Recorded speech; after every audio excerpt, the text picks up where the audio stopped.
Zorp knelt behind the humming espresso machine, polishing the chrome handle with all four hands while humming the latest top 40 hit from Rigel 4. Galactic love is just a vacuum away. The melody emerged as a cheerful gargle because Zorp had no vocal cords, just a vibrating cartilage flap that sounded like a small lawnmower. Nobody in the cafe questioned it. In the last 6 months, the Daily Grind had become the sort of place where patrons took their lattes with a side of existential uncertainty. Officially, the staff badge pinned to Zorp's apron read, Zorp Barista and Smile Ambassador. In smaller print, microscopic in fact, the badge also noted, uncultural exchange, may accidentally probe. Management felt transparency was important, though few customers ever zoomed in that closely. At 7:55 a.m. on a Tuesday, the line already snaked past the pastry case and executed a neat curve around the self-serve milk station. Morning commuters performed the familiar shuffle of smartphone scrolling, AirPod adjusting, and soul sighing. Marcy, the manager, buzzed among them like a frazzled bumblebee. Zorp, darling!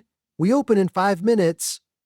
We need 2 carafes of drip, a tray of croissants, and, oh, did the new samples from upstairs arrive? She asked, juggling a clipboard and a burr grinder.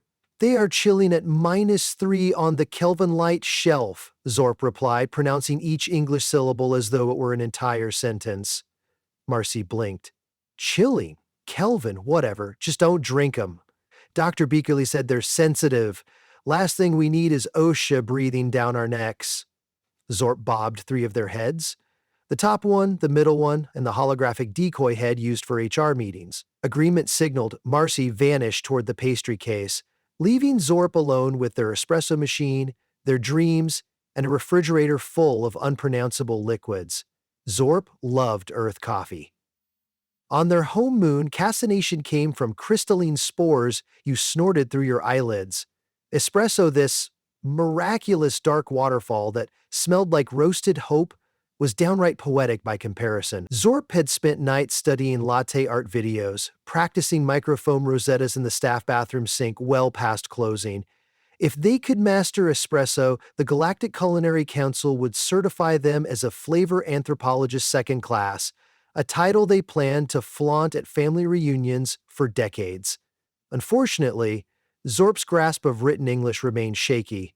Labels were tricky, context trickier.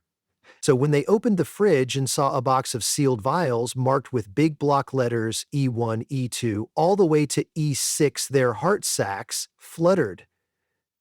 E clearly stood for espresso. The cafe's usual espresso beans were still shipping, delayed by a traffic jam involving a jackknifed kombucha truck. Marcy had spent all week muttering, if I don't get beans soon, I will hurl myself into the decaf. Now, apparently salvation awaited in 6 tidy vials, each glowing faintly like a firefly suffering from anxiety. Zorp lined them up on the counter. The contents shimmered in distinct hues: citrine, amethyst, turquoise, chartreuse, vermilion, and a shade that could only be called mysterious absence of color. Gorgeous! They popped the E1 lid. An indefinable aroma, peppery metallic with a note of birthday candle, escaped and tickled Zorp's sensory whiskers. Gold profile, they thought. Probably single origin. The alien barista had overlooked the note taped to the vial box. Experimental ionic solutions. Handle with extreme caution. For use in particle stabilization only. The print was small, and Zorp's translator goggles were set to menu Italian.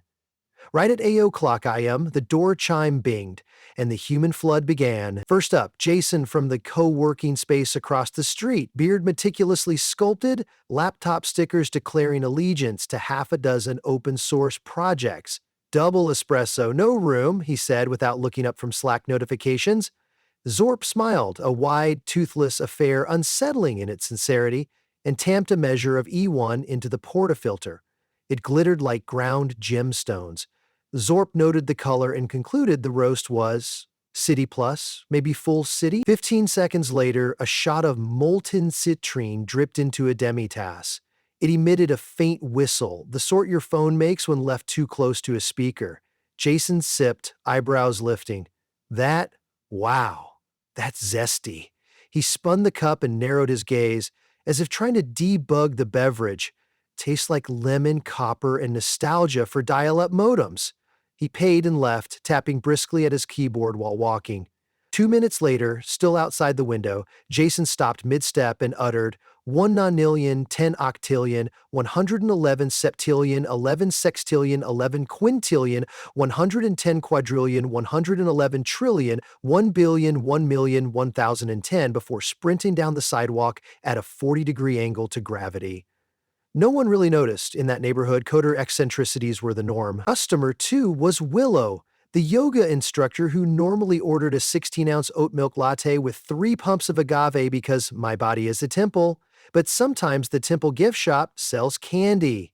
Today, she felt daring. "Give me something from the secret menu," she whispered. Zorp's hearts soared. Secret menu? They pulled E2. The liquid, when steamed, produced lavender fog that spelled out Sanskrit character. Willow gasped. Foam poured out, swirling into a near-perfect lotus pattern that also resembled the schematic of a small hadron collider. When she drank it, her limbs elongated gently, like warm taffy. She left the cafe waving goodbye with an arm that now reached the door before the rest of her body did. "Feels great," she called. "I can finally hold Warrior 3 without wobbling." By 8:20, word of mouth and inadvertently binary code had spread.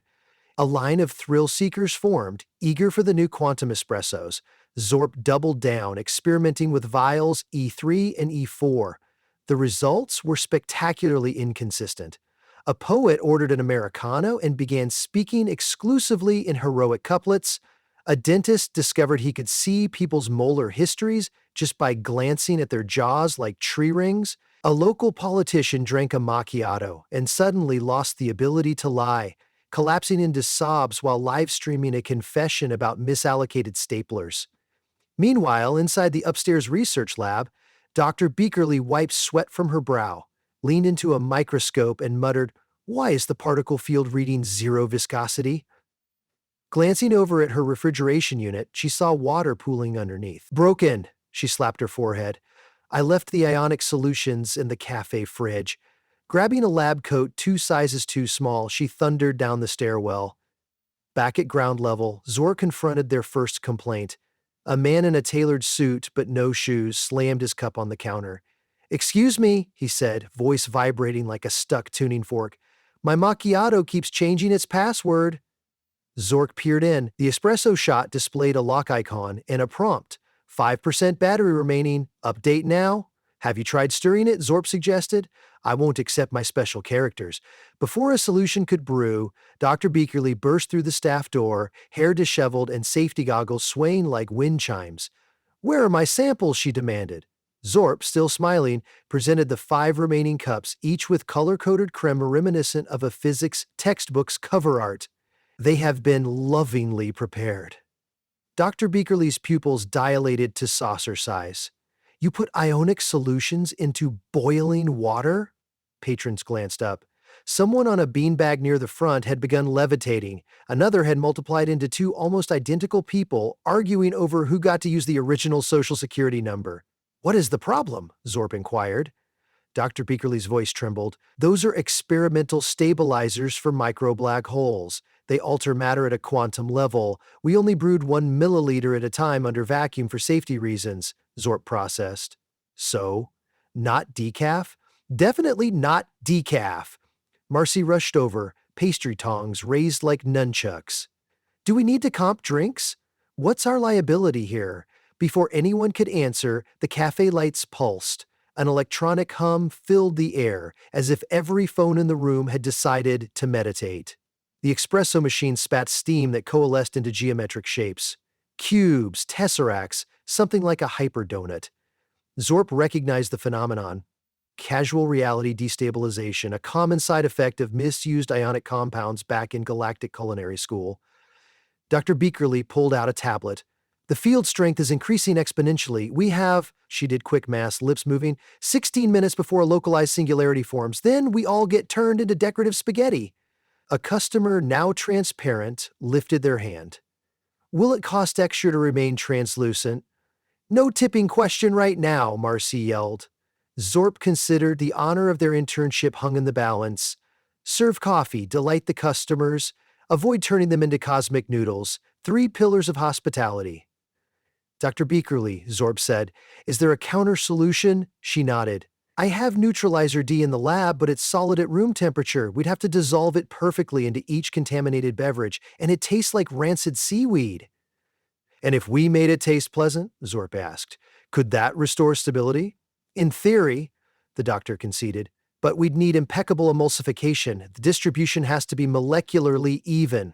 Emulsification, Zorp repeated, feeling courage swell. That is essentially latte art. Marcy squinted. You're telling me foam hearts can save the world? Yes, Zorp and Dr. Beaconley said in unison. Marcy shrugged. Fine. Everyone remain calm. Complimentary biscotti for whoever hasn't developed new limbs. Zorp and Dr. Beakerly sprinted upstairs to fetch Neutralizer D, which came in beige bricks resembling unloved tofu. On the run back, Dr. Beakerly huffed, need microparticulate suspension. We will cold foam it, Zorp declared with alt milk and hope. They returned to a scene of merry bedlam. A toddler recited Shakespeare in its original Klingon translation. A service dog was busy explaining the stock market to its owner. Still, nobody had left, partly because the door kept relocating to random walls like a shy portal. Zorp stepped behind the bar, 4 hands in motion. One hand calibrated the grinder to Turkish fineness, another steamed oat milk, a third began shaving neutralizer deed into gossamer, the 4th hand paused to smack the timer on their smartwatch. They were still paid hourly. Customers lined up, clutching their metamorphic drinks. Triple quantum flat white with non-dairy dimension, please, joked a college kid whose eyebrows had migrated to his chin. Coming up, Zorp said, unfazed. Shots of the remaining experimental liquids were pulled, this time mixed, 111 with espresso beans, Marcy had found in emergency storage, an old Sumatran dark roast usually reserved for seasonal pumpkin drinks. Zorp frothed the milk mixturalizer until it shone like pearl. Pouring with the grace of a cosmic ballet, they created symmetrical patterns. Swans, galaxies, the Fibonacci spiral. Each design glowed a soothing teal. The first corrected drink went to Jason the coder, who had re-entered the cafe speaking hexadecimal. He sipped. His eyes rolled back. Then he burped binary smoke. When he opened his mouth again, normal English emerged. Did I just commit code to GitHub with my mind? Probably, Zorp replied, handing him a biscotti. Enjoy. Next was Willow, whose limbs had knotted into beautiful but inconvenient pretzel shapes. One swallow, and her arms and legs snapped back to regulation yoga length. Cool, she said, touching her toes like it was nothing. Do I still retain the memory of infinite stretch? Only when Mercury is in retrograde, Zorp said, which was both accurate and poetic. One by one, patrons reverted. The poet lost his heroic couplets, but gained haiku proficiency. The dentist returned to mere dentistry, though he kept a faint ability to detect cavities by humming. The politician, mid-concession about an affair with an office ficus, took a gulp and promptly recalled how to spin. I never said any of that, he insisted, wiping tears, then adding, but vote for me anyway. All the while, the cafe interior groaned like a ship at sea. The singularity countdown ticked 6 minutes. Zorp still had to neutralize the espresso machine itself, which currently functioned as a small portal to a technicolor void, sucking in stray napkins. Dr. Beakerly shouted over the roar. We need one final mega batch to flush the system. Zorp nodded, loading every remaining neutralizer shaving into the milk pitcher. It looked like they were about to steam a failing high school science project. The machine sputtered, resisting. Zorp whispered in Regelian, Please, little friend, remember why you percolate. At T4 minutes, the steam wand issued a soft, steady hiss. Like a sigh of relief, Zorp poured the elixir down the group heads, through the pipes, into the drip tray. The cafe vibrated. Colors flickered from neon coral to sepia to a soothing eggshell. The door settled in its rightful spot. Cups stopped rewriting their own terms of service. A final pop like bubble wrap meeting divine judgment echoed. Silence followed, broken only by the indie playlist's return. The luminaires singing stubborn love as if nothing cosmic had transpired. Dr. Beakerly consulted her tablet. Field strength back to baseline. We live. A cheer erupted. Paper cups were raised in a toast. Biscotti crumbs drifted like confetti. Marcy exhaled, collapsing onto a stool. I'm putting hazard pay on everyone's timesheets, she announced, and maybe a spa day. The crisis resolved, patrons resumed typical cafe behaviors. Email, flirtation, arguments about Wi-Fi speed. They looked almost disappointed that reality had gone back to normal. At 9:05 IEM, the sidewalk grew busy again. The daily grind couldn't afford downtime. Marcy clapped her hands. Show's over. Zorp, you good? Zorp swiveled all heads toward her. Yes, Manager Marcy. Espresso machine sanitized, customer stabilized. Inventory, however, is at -4 vials of ionic compounds. We'll mark it under spillage. Happens every week, she said and winked. Dr. Beakerly gathered her now empty vial rack, sighing. Next time, I'll just keep them in a cooler under my desk. She paused. Although I must admit, the texture after steaming was remarkable. Perhaps we could collaborate? Zorp's skin dimmed to a bashful mauve. I would be honored.